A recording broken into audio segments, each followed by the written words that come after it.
Vale, voy a buscar a Alba, ¿vale? Y empezamos. Vale, Alba, ¿me escuchas bien? ¿Se me escucha más o menos bien o no? Sí, te escucho un poco acopladillo, pero más o menos. ¿Tú me escuchas bien? No, también te escucho acoplado. Espérate, voy a quitar que tengo por aquí cerca el ordenador por si acaso es por eso. Ok.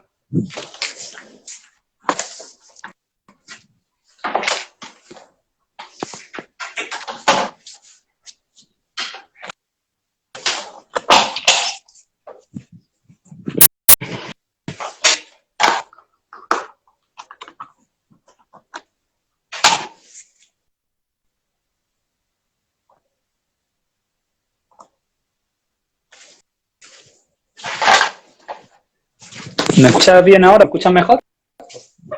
Un poquillo mejor. No sé si me sigue escuchando a mí entrecortado, ¿no? Yo te escucho un poquito bajo, como, Bajo. sí, como con poco sonido, como bajo volumen. Espérate. Igual, Un poquito al micro. ¿Mejor? cosa mía que yo lo tenía muy bajo, mi volumen. Si Vale, yo te grito. claro, claro, digo, esto es raro. Bueno, pues te presento, ¿vale? Y empezamos a hablar un Vale, poco estupendo. del tema de la charla. Alba es fisioterapeuta, ¿vale? Es especialista en terapia manual, neurológica y reeducación funcional. Yo la conozco de hace ya unos años, estuvimos entrenando y tal un tiempo, ¿vale? La verdad que es bastante competente en el trabajo, hay una tía muy buena. Pues, bueno, comento un poco sobre lo que vamos haciendo en general en otras charlas, porque pretendemos hacer unas charlas semanales, ¿vale? Intentar hacer una charla menos semanal, hablando de diferentes temas, veréis que va a haber nutricionistas, intentamos también meter a otra gente, ya sean fisioterapeutas o sean psicólogos, algún tipo de trabajo multidisciplinar que podamos trabajar entre ellos. Y bueno, la charla de hoy va sobre las lesiones que ha habido en el confinamiento, que han sido bastantes. Es decir, mejor lo sabes tú, porque a mí solamente me llega la parte como del círculo conocido, que son los que te escriben, me he roto el gemelo, me he roto tal, me ha pasado esto. Pero la verdad que cuando hablas con algún fisio y demás, te das cuenta que ha llegado una barbaridad. Cuando hablas con algún traumatólogo, ha sido bastante, como, muy excesivo, incluso a nivel de Twitter. Y además que los mismos médicos están quejándose. La charla la vamos a abordar un poco sobre la parte clínica, primero así más sobre las consultas actuales que ha tenido sobre todo Alba en su clínica y demás, que para que veáis una parte de lo que sería la parte práctica real, que no será algo teórico. Nos vamos a ir un poco a ver el trabajo un poco de por qué ocurre, es decir, por qué sedentarismo, gente que viene activa y vuelve a hacer trabajo en casa pensando que hace las cosas bien, pero no se pueden hacer bien porque cambia, por así decir, cambia el ecosistema donde estamos haciendo el entrenamiento. Nos vamos a ir un poco al tema de la prevención, de por qué deberíamos hacer al tratamiento de algunas de las lesiones, así en modo más genérico, y nos iríamos un poco con lo que sería que deberíamos hacer la vuelta del entrenamiento. Y luego, si tenéis alguna pregunta, ¿vale? Nos la vais haciendo, que intentaremos ir contestándola sobre la marcha. De todas maneras, resulta un poco difícil muchas veces porque tenemos los comentarios debajo, entonces se me van ocupando hacia arriba y a veces no me da tiempo a recogerlo, pero intentaré yo estar más atento a eso, ¿vale? Pues si quieres, empieza tú, Alba. Pues como has dicho, sí que es verdad que hemos notado que nos han llegado cositas, ¿no? Durante este confinamiento. Y la verdad es que yo las dividiría como en dos grupos. Por un lado tenemos a la gente que ha permanecido sedentaria y que ha empezado a debutar con algias, ¿no? Con lumbalgia, con cervicalgia, con dorsalgia.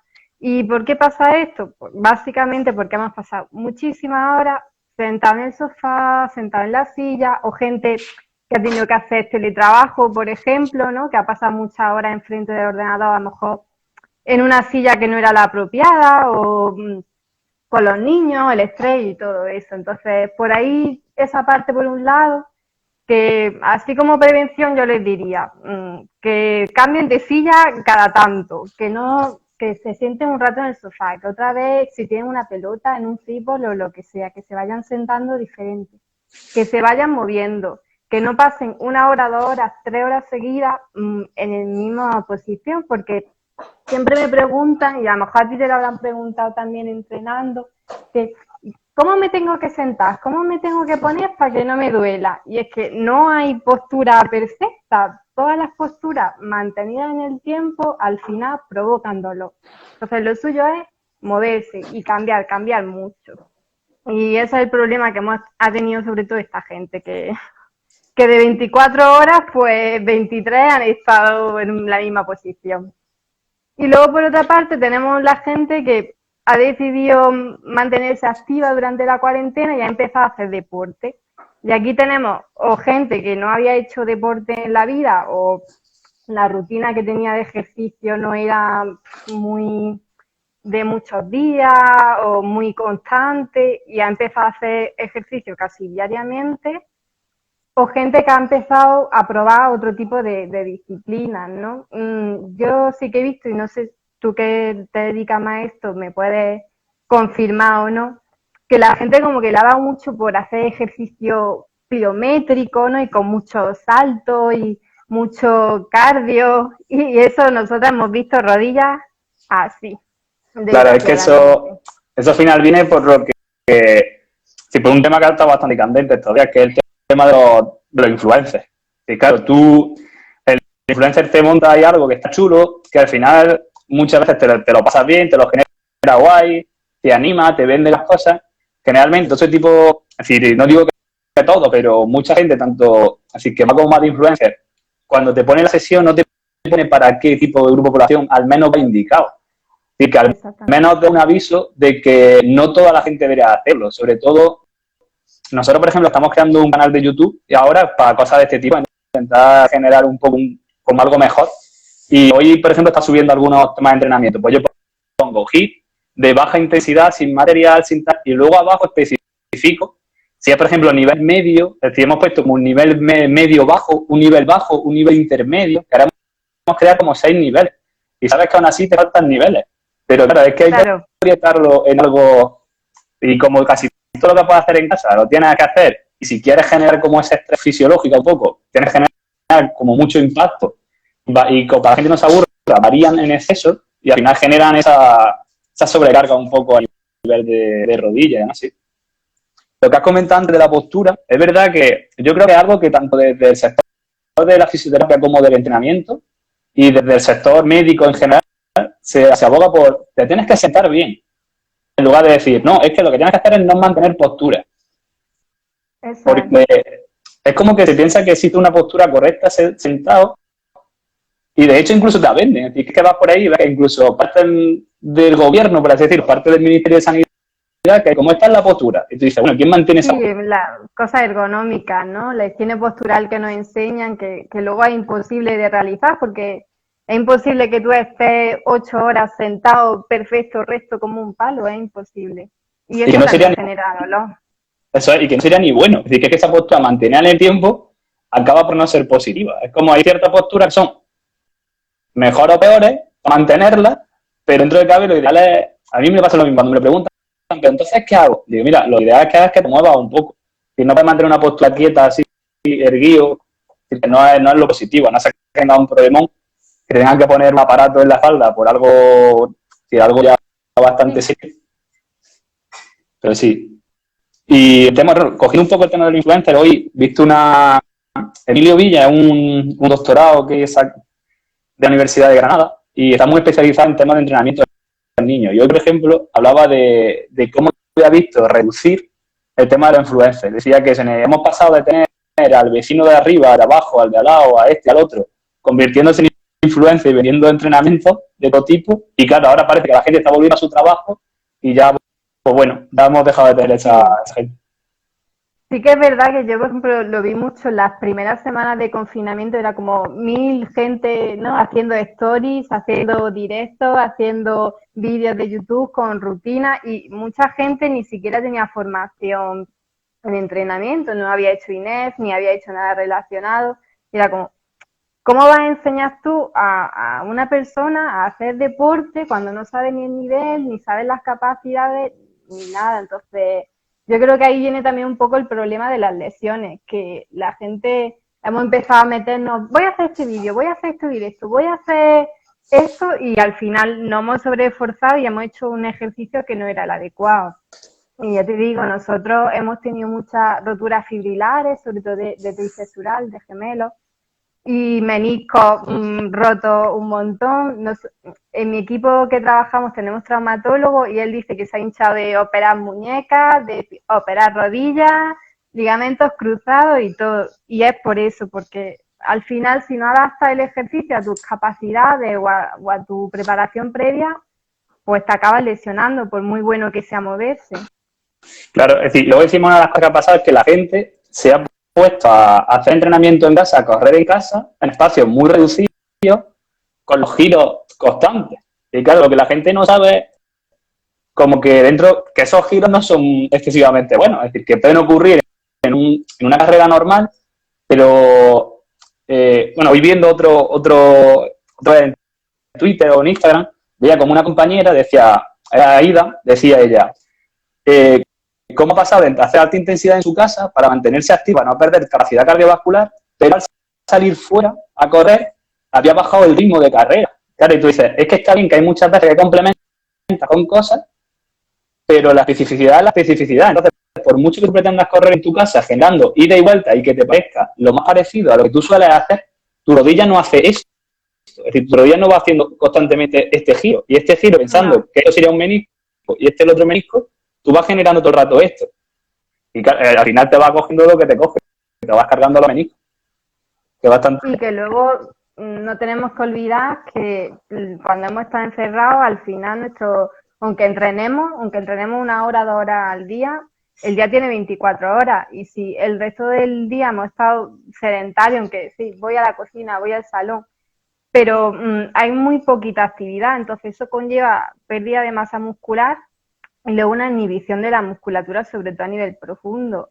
Lo que no se puede pretender es que yo esté en el sofá de mi casa y diga, uy, me voy a poner a hacer ejercicio y de repente ponerme a hacer carrera en casa o salto o ejercicio de impacto sin un calentamiento previo ni nada porque me machaco. Claro, muchas veces es que eso, luego encima gente ha pasado de no calentar ni nada, es como, bueno, yo voy cogiendo aquí poco a poco y de repente, venga, me pongo la sesión, empiezo a dar mi caña, entro en esta raya, de repente me he encontrado que el entrenamiento está a media, yo empiezo por este entrenamiento aunque esté a media, me incorporo y la verdad que sí, es lo que tú dices, mucha gente, es decir, yo no soy quien sea muy defensor del tema de los calentamientos en muchas ocasiones, ¿vale? Porque es verdad que existe bastante controversia a nivel deportivo en cuanto a que mejora el rendimiento, a qué funcionalidad tiene, el calentamiento en muchos aspectos, porque incluso cosas divaga más, que a nivel competitivo puede ser una funcionalidad más mental o psicológica que lo que sería fisiológica como tal, porque tú sabes que a nivel fisiológico en una competición antes de entrar generalmente estás a tope, que tú dices, no es que tienes que subir pulsaciones, dices, hombre, pues tócame el corazón que se me sale del pecho. Es decir, que hay veces que el que ya, pero a nivel de competición creo que es diferente. Claro, a eso me refiero. Estando en casa. Y que hay muchas veces que a lo mejor se pueden dar mensajes contradictorios.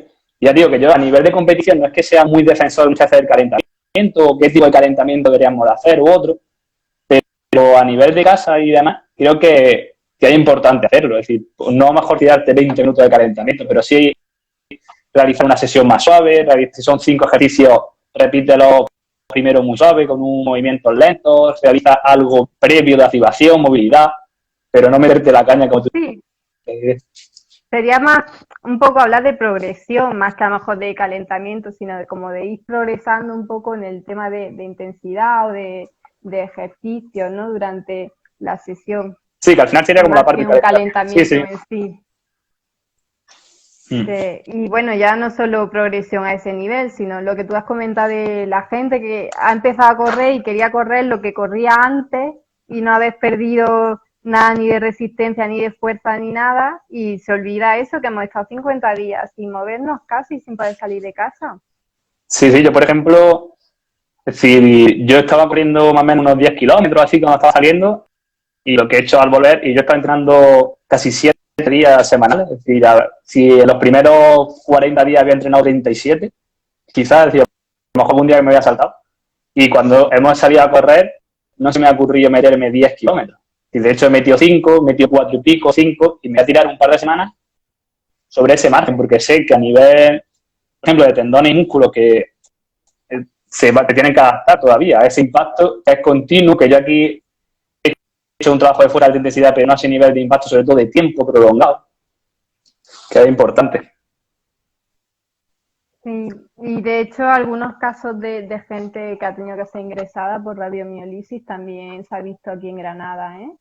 Sí, Radiomiolisis es la destrucción de células musculares, ¿no? Por un sobreesfuerzo se excretan por el riñón y puede conllevar hasta la muerte. Pasa mucho en gente que corre maratones o que hace Ironman o que hace cositas así. Entonces, si tú haces un ejercicio en el que tu cuerpo no está preparado, pues el sistema visceral y todo peta.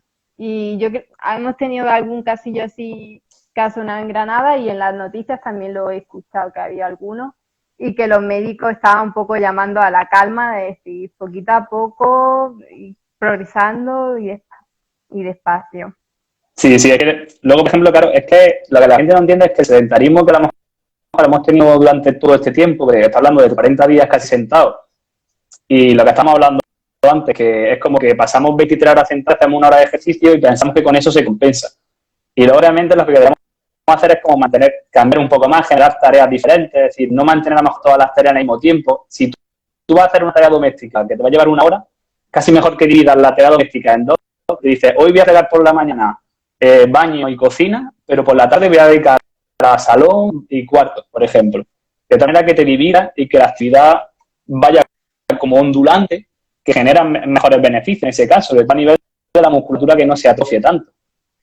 Exactamente, y variabilidad, que volvemos a lo que hemos hablado antes, que siempre las posturas mantenidas conllevan a lesión. Entonces, cuanto más variabilidad en nuestros movimientos y en nuestras tareas le metamos, más vamos a prevenir que aparezcan lesiones. Claro, y luego también la parte de nivel metabólico, porque la gente pasamos tanto tiempo sentado y demás, que al final estamos bajando el gasto, si el gasto metabólico al fin y al cabo lo estamos bajando. Si es verdad, luego otra cosa que sorprende es que yo creo que el tema de lesiones también muchas veces ha venido porque nos hemos encontrado con gente que era tan sedentaria que cuando ha llegado la cuarentena se ha vuelto activa con respecto a, es decir, sigue siendo sedentario o sedentaria, pero ahora es más activa que antes. Entonces, claro, ha pasado de no hacer nada, es decir, de personas es decir, que conocemos mucha gente que sale de su casa, no se hace ni el desayuno, va al trabajo, se sienta en la mesa, desayuna en la cafetería al lado, vuelve al trabajo, sale a las 3 de la tarde, come fuera en restaurante, vuelve al trabajo, y a las 8 de la tarde llega a su casa y se hace la cena. Que tú dices, claro, es que hemos pasado de ser muy sedentarios y ahora has pasado a seguir siendo sedentario, pero haciendo a lo mejor 3 días de actividad física que te has colado también. Sí, exactamente. Y pues yo creo que todo un poco de broma lo hemos visto, ¿no? El típico vecino pero si no has corrido en tu vida o no has salido a andar en tu vida y ahora estás haciendo ejercicio, pero claro, es lo que hablábamos. Hay que ir un poco con una progresión, ¿no? Pasar 3 días sin haber hecho nada es mucho, es mucho. Sí, sí, además lo que se nota el tema de correr, por ejemplo, es que se ha notado cosas, es decir, que ese sinsentido de la gente, es decir, que esto en plan broma, lo que voy a decir, pero que realmente, si yo lo he visto así, a nivel práctico me ha parecido la sensación ya. Cuando solamente se podía salir a la calle a hacer actividad física, en las franjas horarias, encontraba mucha gente corriendo, que tú dices, es que te están dejando andar, que hacer actividad física es cualquier cosa, y que ya no me metemos en conceptos así, pero, y sin embargo, cuando han abierto los bares, te das cuenta que ahora sales a correr y que te falta la mitad de la gente que de hace 2 días, y dices, claro, es que la gente a pasar ahora a su principal actividad, que es el bar. Sí, sí, sí. Desgraciadamente sí, yo digo, hoy estoy contenta porque esta cuarentena parece que nos ha servido un poco para coger hábito de ejercicio, pero luego cuando ves las terrazas de los bares dices, parece que no tanto, no tanto. Sí. Pero bueno, y lo que estábamos también hablando antes que comentabas tú, ¿no? De que la musculatura por el sedentarismo estaba un poco alterada y todo el ritmo metabólico también se había alterado, ¿no? la musculatura también se atrofia y eso parece que no somos muy conscientes. Y ya no solo la musculatura, sino a nivel circulatorio también nos encontramos eso, que el sistema venoso riega mucho peor, que la musculatura la encontramos más rígida, que pierde flexibilidad y eso hace también que sea más propenso a lesionarse. Incluso hay gente que hasta trombos, ¿no? Sí, sí, es que, de hecho, es decir, ahora hay un estudio que lleva tiempo como moviéndose, que habla de cuáles son las pérdidas de las formas físicas que se producen solamente con 5 días de sedentarismo. Sí, luego, es decir, sobre eso hay estudios muy chulos, pero incluso estudios donde se producen encamamientos de gente, es decir, gente mayor que está en el hospital y tal, y había un estudio, por ejemplo, con gente joven, es que no recuerdo cuántos días eran, pero de hecho fue un estudio muy alterado hasta hace unos años, que lo que hicieron fue poner gente, a unos chavales de carrera, no me acuerdo si eran de ciencia del deporte o eran de fisioterapia, pero creo que fue en Francia, y lo encamaron de tal manera que simplemente se les ofrecía la comida y tal, pero no podían hacer nada, es decir, eran encamados. Con respecto a otra gente que mantenía una actividad normal, pues se perdía una cantidad de masa muscular, a nivel fisiológico unos cambios fisiológicos brutales, y que es que somos conscientes de esa situación, de lo que produce el encamamiento, que es como a nivel de personas mayores sí lo entendemos y sabemos que mucha de la causa, por ejemplo, de mortalidad, si gente mayor se produce por encamamiento de largos periodos, es decir, que tú, si te rompes una cadera, no es que te vaya a matar la cadera. No, sino el periodo de inestabilidad. Claro, te mata el encamamiento. Siempre digo que eso, que luego nunca, es difícil volver a poner a esa persona a andar después de tanto tiempo parado. Sí, sí, yo, de hecho, cuando miran como el nivel de éxito de esas operaciones son muy altas, pero luego la esperanza de vida en ese tipo de personas, claro, también porque estamos hablando de personas que generalmente superan los 70 años, pero aún así dice que hay personas que están muy bien o llevan una vida muy normal para que simplemente una operación de cadera la lleve a que tenga una esperanza de vida de 1 año. Es trasladar una cosa muy extrema a esta situación, pero que nos puede pasar, es que lo que no somos conscientes es de que hay que mantenerse activo, pero siendo también consciente, es decir, no pasar, que es que viene muy sedentario y se vuelven locos, pero nosotros somos a favor de que la gente haga actividad, pero no de volvernos locos, que estamos creando lesiones tanto por exceso de actividad como por defecto para la gente que hacía. Se ha convertido como un combo, hemos hecho un combo molotov, de que no hacía, se ha puesto a hacer a lo loco, y quien hacía a lo mejor lo ha dejado sin tener en cuenta los prejuicios que tiene dejar de hacer física a lo mejor 3 meses.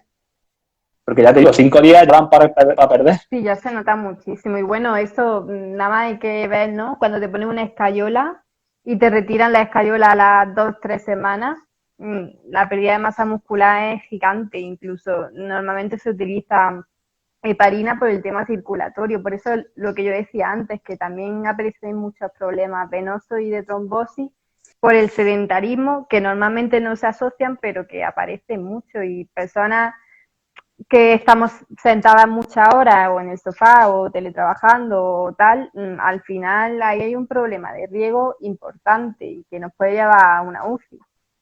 Sí, sí.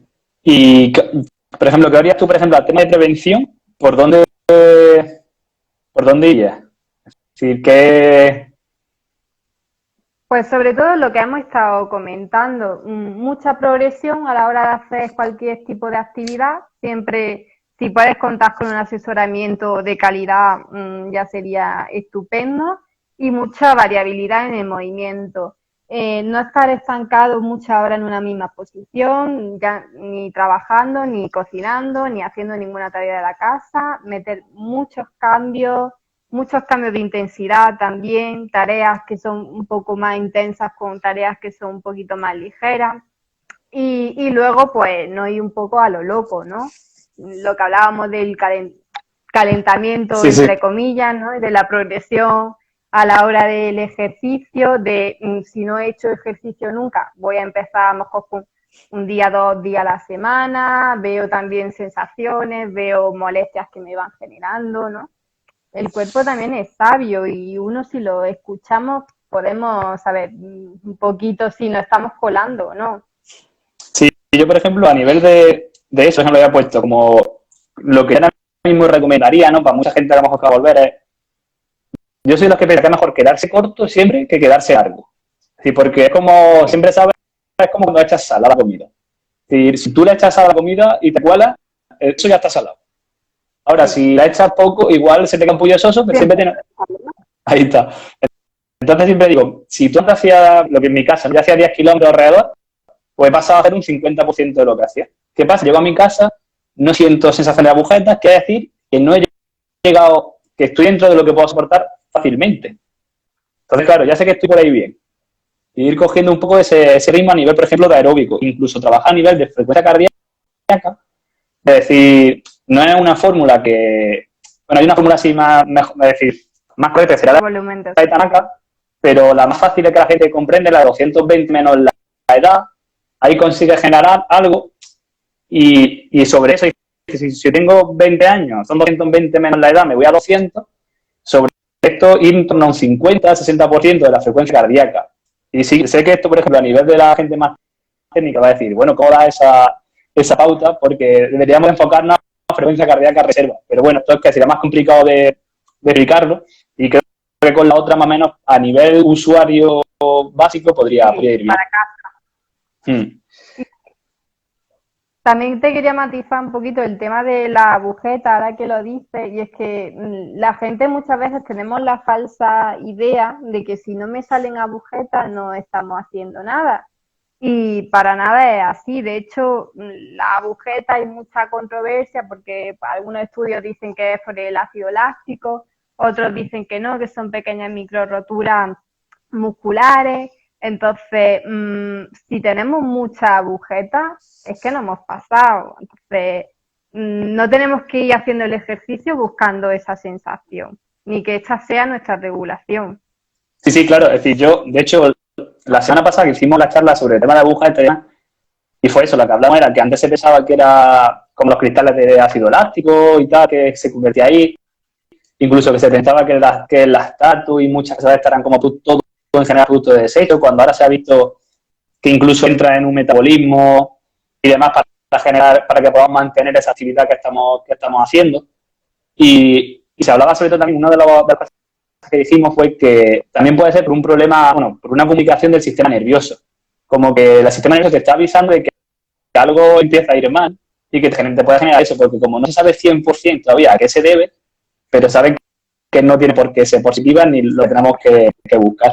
De hecho, yo ahí lo que hago muchas veces para trabajar a nivel de fuerza es que igual, si yo venía a hacer, si soy capaz de hacer 20 flexiones, yo tengo que buscar hacer 20 flexiones o ir al fallo.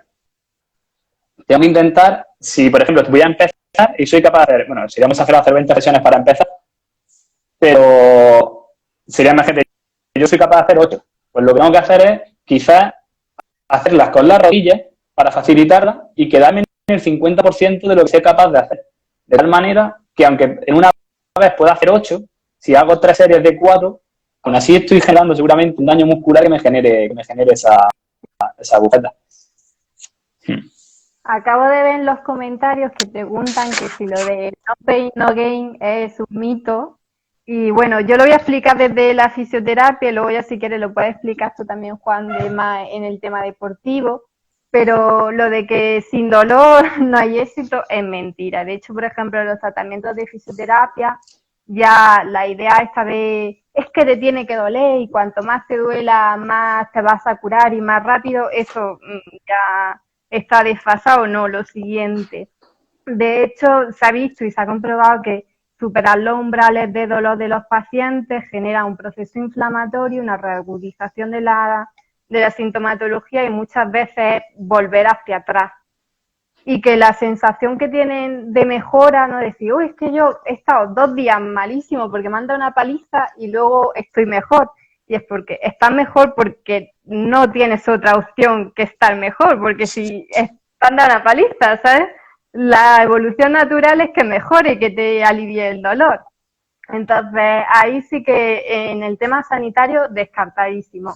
Y en el tema de ejercicio creo que un poco también, ¿no, Juan de? Sí, claro, nosotros en el tema de ejercicio igual, eso viene más como del tema del fisiculturismo, de ese nivel.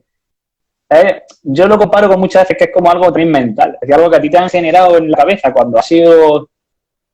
A mí, por ejemplo, no ha sido nunca una cosa que a mí me haya gustado hacer, es decir, yo no soy de la gente que trabaja al fallo, de sensación de dolor o de malestar, pero yo conozco mucha gente que sí lo hay. Sí es verdad que yo creo que se recoge un poco a que no han inculcado eso. Y cuando estamos haciendo cierto entrenamiento, hay gente que, en cierto modo, nos gusta sufrir. Y es como que tú intentas inculcar eso a la gente porque a ti te lo han inculcado.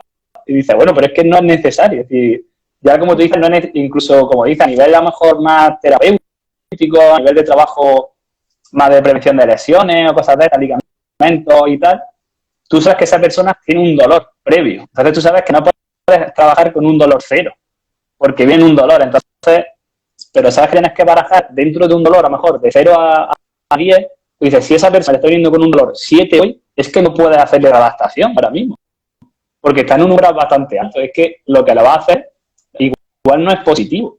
Entonces, nosotros siempre trabajamos, a lo mejor un método de adaptación, que en este caso yo hace tiempo que la parte de adaptación ya no la llevo tanto, y más que nada me centro en temas de ligamento cruzado y cosas de rodillas, no llevo muchísimas cosas más, o temas de espalda, y cuando trabajo ahí, trabajo con un rango de dolor por debajo de 5 siempre. Y trabajo en un 2, 3, pero porque ya tienen dolor.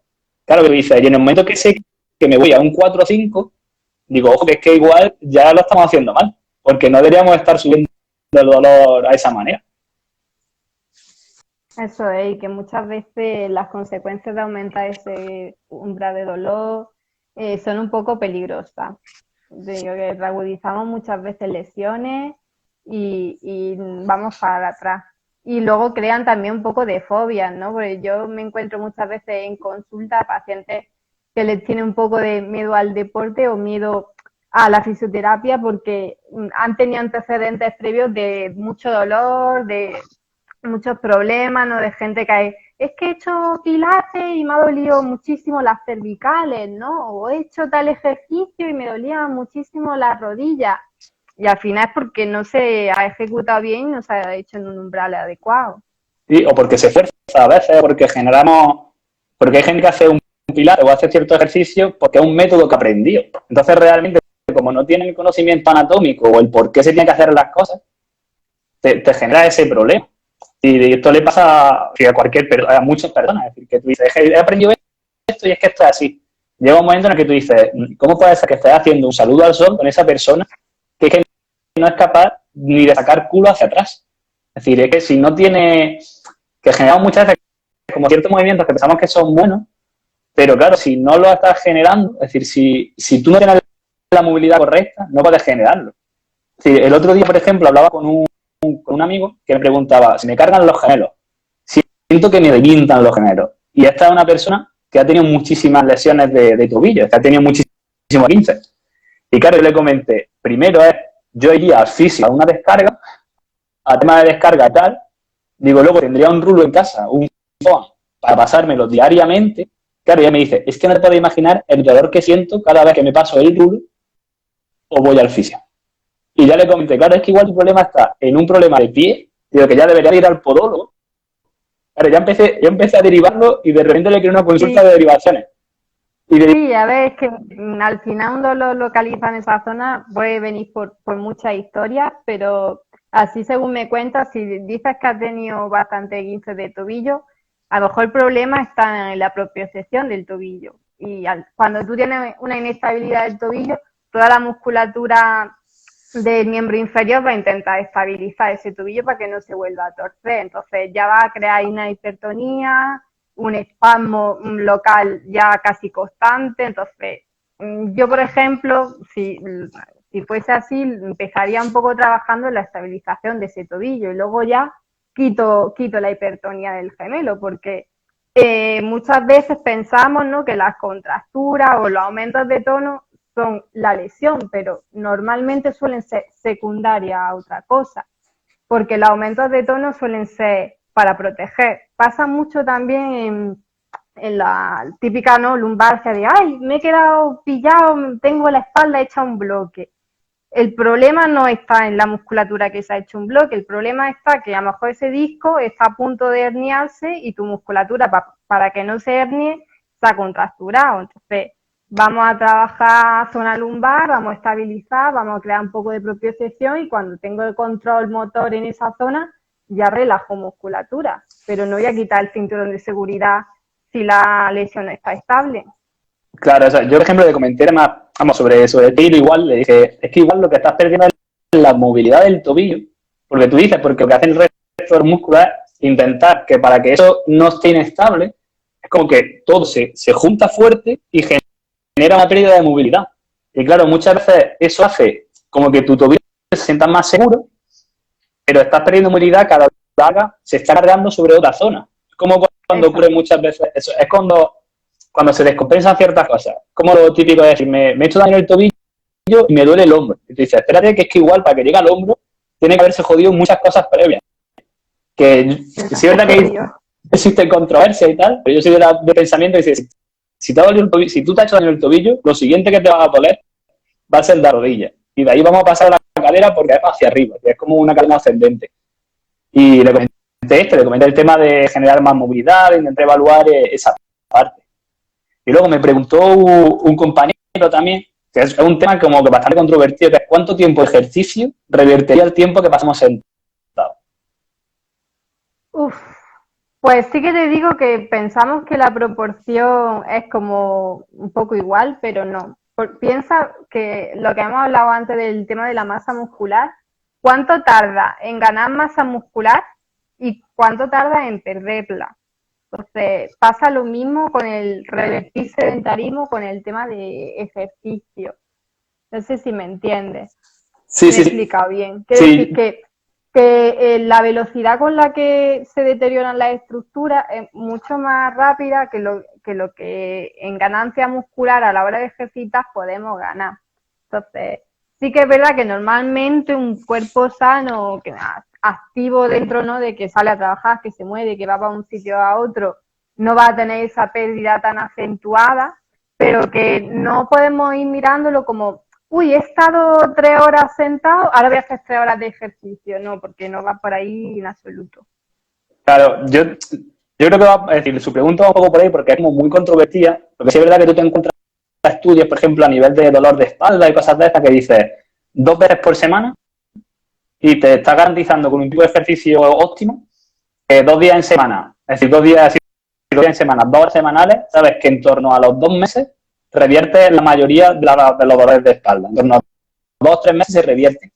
Claro, pero tú dices, está hablando menos, ¿eh? Claro, pero dice, claro, es que en esa parte el cuerpo se agradecido, porque dice, no necesitas tanto. Lo que pasa que, claro, dice, si hablamos a nivel fisiológico y a qué nivel nos estamos, como que nos queremos revertir, yo creo que no es tanto, es decir, no se sabe a nivel de estudio, yo por lo menos no conozco cuánto es el tiempo para revertir el tiempo sentado, pero sí que se sabe, es decir, sí que se empieza a ver cómo es mejor estar más veces activo a lo largo del día que realizar, por ejemplo, 1 hora de actividad física al día, pero estar, lo que hemos dicho, estar 23 horas sentado. Es mejor hacer, a lo mejor, 3 cápsulas de 20 minutos a lo largo del día, pero no estar 20, es decir, aunque siga estando 23 horas sentado, pero generar esas 3 cápsulas... Sí, no es lo que estoy me bien. habla de variabilidad. No sé si Sí, ahora sí te he escuchado. Y es verdad, por ejemplo, hay estudios que también hablan de cuánto tiempo haciendo ejercicio se considera que tienes todos los beneficios que te aporta el ejercicio, que es como mantener una actividad física, que tú seas activo al menos durante 5 años. Que también sabe que esa actividad te mantiene como que ahí. Si tú mantienes 5 años de actividad física continua, tienes como el máximo beneficio de lo que sería la actividad física.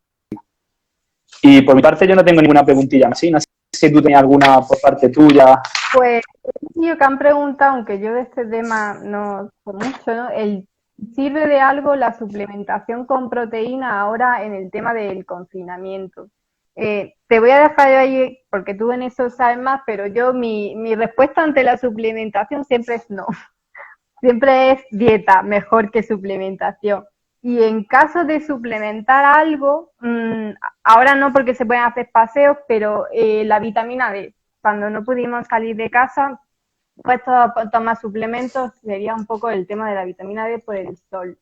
Pero ya está, me declaro en contra de todos los suplementos y ya no sé qué opinas tú, Juan. Sí, nosotros, por ejemplo, desde nuestro proyecto y tal, nosotros tenemos a Gabriel Bosque ahora mismo, que es como la cabeza visible de la parte de nutrición. Y sí es verdad como que la gente estamos muy... como muy perdida a nivel de suplementación. Y yo justamente hablaba también con una chica, con una amiga, también que es médico, sobre el tema de la suplementación y tal, sobre alguna duda que podíamos tener incluso uno u otro.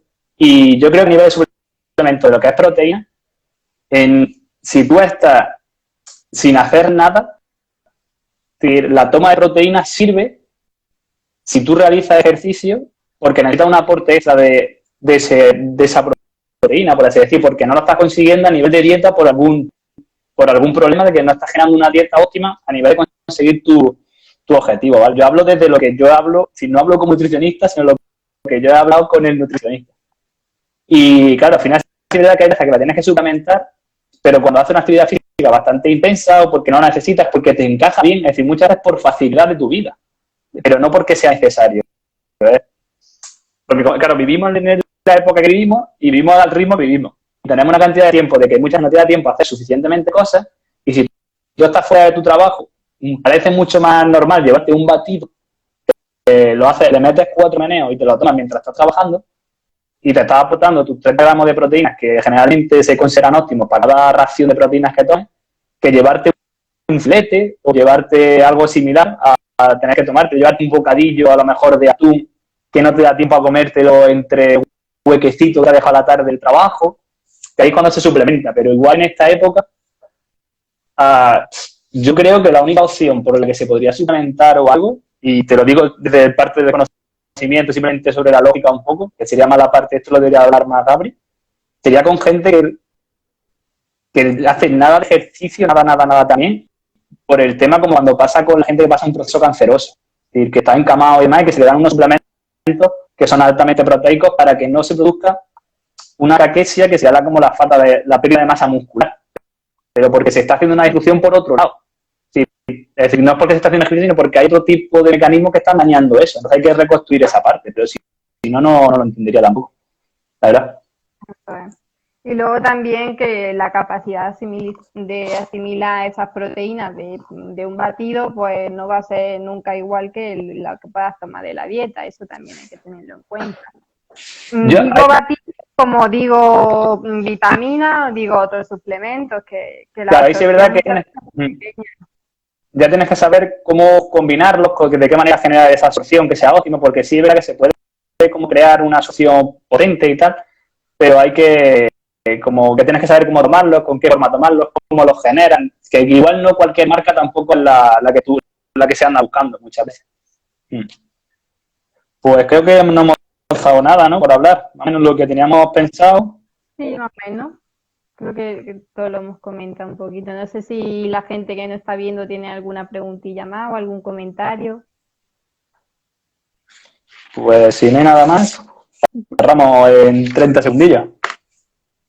Damos los últimos 30 segundos ahí de preguntas en extremis. Que a nivel de tratamiento, que te acuerdas que lo estuvimos hablando nosotros, que bueno, lo que te he dicho, habría que valorar cada caso en particular, pero que todos los casos más o menos tienen su fase aguda, ¿no? Que nos centramos muchas veces en la analgesia del dolor y con analgesia no me refiero solo a técnicas a lo mejor manuales o invasivas o tal, sino ya vamos metiendo ejercicio en esa etapa y luego una reeducación. Y al final terminamos derivando a vosotros porque necesitan hacer ejercicio a diario y nosotros pues tenemos nuestro momento, ¿no? Entonces, que me preguntabas, por ejemplo, de las lesiones de rodilla y eso, es fundamental el ejercicio en el tratamiento. Sí, yo también lo pienso. Y al final, como te dije, al final es generar ese trabajo que al final es continuo, que genera de un lado, genera hacia otro y que incluso muchas veces se trabaja a la par. Que al final estamos muy mezclados con el traumatólogo, con tal, cada vez trabajamos más juntos. Es decir, a un nivel incluso con el traumatólogo, el fisio, incluso el enfermero en algunos aspectos. Sí. Nosotros, donde yo trabajo, el equipo que tenemos, pues tenemos traumatólogo, tenemos médico deportivo, tenemos médico de familia, tenemos enfermería y nosotros fisioterapia. Entonces, eso sí que es verdad que nos da mucha facilidad a la hora del abordaje de los pacientes porque es que muchas veces incluso vamos a las operaciones, ¿sabes? Yo he visto lo que le han hecho a ese paciente y es mucho más fácil para mí ponerle una rehabilitación adecuada, ¿no? o sé cómo le han hecho una cura, o sé qué medicación está tomando, entonces eso te da muchas pautas. Y si hay alguna complicación, pues nosotros nos gusta hacer muchas sesiones clínicas, ¿no? Y ver qué opciones tenemos, qué se puede plantear. Y es un trabajo muy bonito que pienso que debería ser la norma, ya no solo nosotros, sino con todos los ámbitos, con nutrición, con psicología, con entrenadores. Sí, sí, ¿Tú qué piensas? sí, no, yo igual. Es decir, al final es de las veces que he trabajado, es decir, que se puede trabajar a nivel de equipo y tal, al final es lo ideal, porque lo trabaja mucho mejor. Nosotros, por ejemplo, en el tema de ITEF, que cuando he estado trabajando ahora mismo no estoy activo con ellos como tal, como entrenador, pero cuando he trabajado con ellos y tal, está muy bien la relación. Sobre todo nosotros trabajamos sobre todo con el tema oncólogo, con el tema, con lo que sea la parte más médica, que en algunos también pasa por fisioterapia y demás, y una vez que está ahí llega también al entrenador. Entonces, claro, hay un cuadro donde incluso ellos van supervisando, te dicen, mira, le hemos dado este tratamiento, pero cuidado que le hemos dado pensar en esto, porque sobre todo porque te ahorras mucho trabajo, porque al fin y al cabo tú puedes llegar, pero te dices, yo por ejemplo, nosotros no somos clínicos a un nivel, es decir, nosotros estudiamos farmacología, pero nosotros farmacología estamos perdidos. Nosotros a nivel fisiológico y demás, miramos la farmacología y podemos entender los procesos que puede haber. Pero claro, eso te lleva a buscar el medicamento, generar tal, ver cuáles son los problemas y te ahorra mucho trabajo tener un trabajo en equipo. ¿Verdad? Pues sí. Sí, luego yo, que siempre me preguntan, ¿no? Como, ¿qué opino del tema del ejercicio? Si es de fisio, si es de entrenadores. Y yo siempre contesto lo mismo, digo, mira, es que el que tiene que ganar aquí es el paciente. Y si yo voy a trabajar con él una cosa y él entrena y va a potenciar eso que estamos trabajando y encima asesorado y encima con una supervisión, pues yo encantada porque ese paciente va a ganar mucho más que cualquier otro. Entonces no veo el problema por ningún sitio. Me da igual si repite cosas con él que pues contigo que conmigo. Todo lo contrario, mejor. Sí, ahí el problema está ya en el tema, por ejemplo, que hay esa discusión a unos niveles muy, se llama superiores, que es como que se está intentando una lucha ahí demasiado conjunta, donde ha pasado que casi todo pasa a ser terapéutico y entonces, claro, si todo es terapéutico, ¿qué hace el entrenador? Porque es que no vamos a poder dar ni clase. Como yo hablo con alguna gente, dice, se han llegado a una serie de discusiones que tú llegas y dices, si yo no puedo tratar, si cualquier patología, estamos hablando que yo no puedo tratarla, si la de readaptación es patología, ya tampoco readapto. Si un niño diabético viene a mi clase de educación física, no le puedo dar clase. Y claro, estamos llegando a un absurdo. Es decir, Es de verdad, es un poco ridículo, la verdad. y yo estas discusiones... Discusiones tontas porque, a ver, ¿será bueno que esa persona diabética haga deporte y encima haga un deporte de calidad? Es que yo no lo entiendo, la verdad. Sí, nosotros, como yo digo, yo creo que la parte... Es decir, mi punto de vista, la diferencia está en cuándo se empieza a planificar las cargas. Si yo sé que piensas, ¿tú puedes hacer ejercicio con las personas? Sí, se puede hacer perfectamente. Un fisio, claro que pasa, porque sabe el movimiento. Está clarísimo, sé que sabe el movimiento y sabe lo que hace el músculo. Entonces, si te quieres generar movimiento en esa zona para ver cómo estabilizas, cómo haces tal, lo puedes hacer sin ningún problema. Ahora, igual, un fisio, muchas veces, pero es que un fisio puede estar en el campo, en un terreno. Hombre, si no hace un entrenamiento planificado de carga exagerada, no sí puede estar. Otra cosa es que, claro, hemos pasado de extremos en un césped a generar una cantidad de entrenamiento por un fisio a que te encuentras, incluso hay jugadores, por ejemplo, de fútbol, donde el entrenador personal es fisio, a seca. Es decir, y tú dices, claro, y yo no dudo de que haya fisios que luego al final sean muy buenos, controlen la carga, porque al final todo es estudiar. Es decir, todo es generar y generar estudiando. Pero sí es que al final acabamos confundiendo a la población muchas veces como el licenciado de deporte, el educador físico deportivo, que se pone a dar mensajes, a crear vendajes funcionales, a generar... Nosotros, más que meternos mucho en el lado del fisio en algunas ocasiones, yo creo que nos metemos en la nutrición y nos lo flipamos creyendo que somos nutricionistas. Y hay una cosa así que te dice, si es que cada uno tenemos nuestra parte. Es decir, no entiendo por qué no sabemos. Hay ejercicios, sí, hasta aquí, hasta que hay que empezar a hacer una planificación o periodización de las cargas donde el fisio no lo ha trabajado, y que cabe en su tarea, lo que serían los planes curriculares de estudio. Ahora, yo no me voy a poner a hacer cierto trabajo de fisio, de movilidad, de movilizaciones. Yo, por ejemplo, yo sé hacer los test de tema de menisco, cosas de este tipo, ¿no? Porque al final los conoces, porque hablas con fisio, los has visto, sabes cómo van. Pero no hago la prueba, es decir, no se me ocurre hacerla. Son cosas de este tipo que yo creo que... Ya, bueno, eso es con lo que tú dices, la información está ahí, ¿no? Y cada uno como que vamos tal, y que yo no veo mal el trabajo simultáneo si tú le pasas unos test de menisco, de lo que sea a un paciente, es como, yo no me voy a sentir ofendida, todo lo contrario, mira, pues eso que se lleva el paciente, ¿no? Pero sí que es verdad, ¿no? Sí, para veces Que hay volver loco. Es la sensación de que dices... Pero porque se da mucha información y ya no solo de diferente profesional, sino que una persona va al médico y le dice una cosa, va a otro médico y le dice una cosa diferente, va a un fisio y le dice una cosa diferente, y se dan muchos mensajes erróneos a la persona y acaba hecha un lío. Entonces, por eso a mí me gusta más el trabajo multidisciplinar. A mí me gusta más que si alguien está entrenando contigo y tiene dudas, pues tú me llames a mí y me dices, mira, ¿qué estás trabajando tú con esta persona? ¿O qué crees? O, pues yo he pensado esto, pues yo he pensado lo otro. Y vas dando un mensaje común. Y esa persona no se vuelve loca. Porque si yo le digo, no hagas tal, y tú eres lo primero que haces con esa persona es eso, la volvemos un poco loca.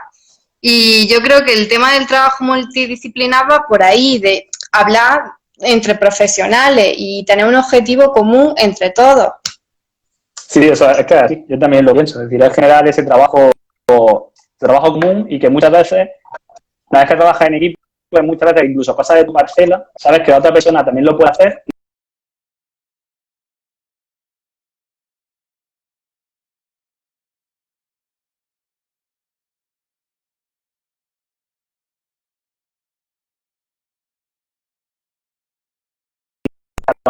Generalmente hacia la otra persona, pero lo habéis cambiado porque a nivel de proceso es más fácil que lo estás haciendo tú por el momento o por lo que sea.